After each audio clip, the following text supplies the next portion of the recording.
long form radio. I remember a lot of those stories. You tell our listeners one time where maybe you thought it was the end of it, where you were actually done or dead or captured or whatever. Just one quick story on that, and you'll realize, people will realize who we got on the screen here. Go ahead, Gordon Kesler. Well, there's a story in, I think, the second books. I think it's in Max. Mm-hmm. And I was working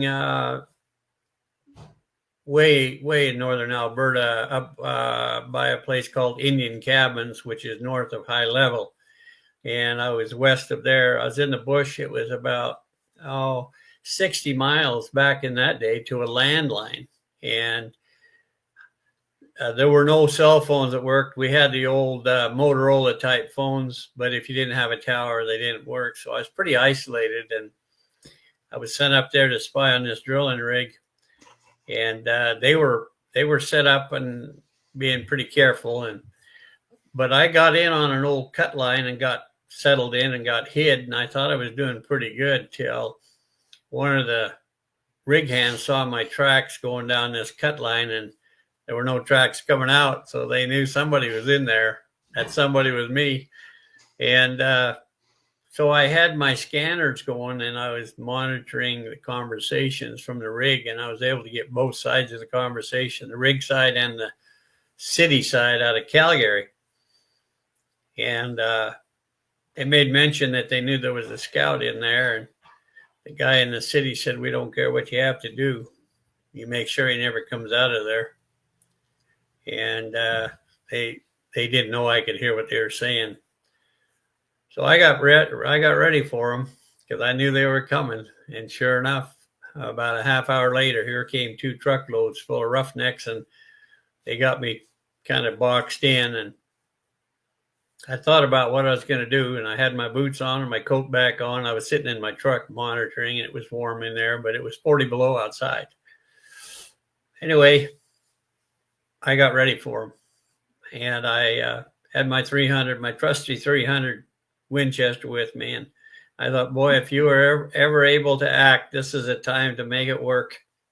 So when they got there and got out of their trucks and started coming towards my truck, I jumped out of that truck and pretended I had lost my marbles, to say, and I ejected a shell out of the gun and ran another one back in the breech. And the guy said to me, "What are you doing?"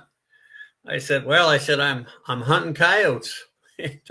He said, "What the hell do you mean you're hunting coyotes?" I said, "Well, I'm out here hunting coyotes."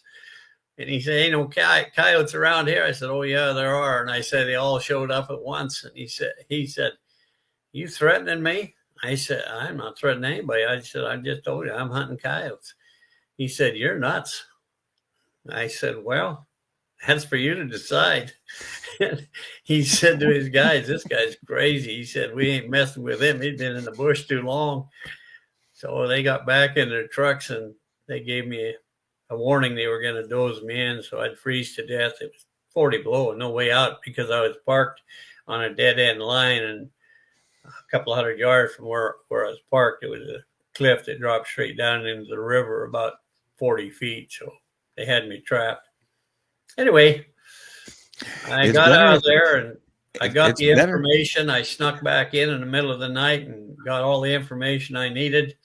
And when they flowed the well and tested the well, I was curled up in a sleeping bag in a snowbank about 50 yards from the flare pit and monitoring all of the activity. It was they were great times. I'd do it all over again, but my wife says that she's afraid I might go out there and have a heart attack and nobody ever find me. So, well, the wife is always the smartest one of the group, right? Joyce, she's brilliant. Yes, mine is. But it's better, honestly, it's better for your enemy to fear you and maybe think you're a little crazy.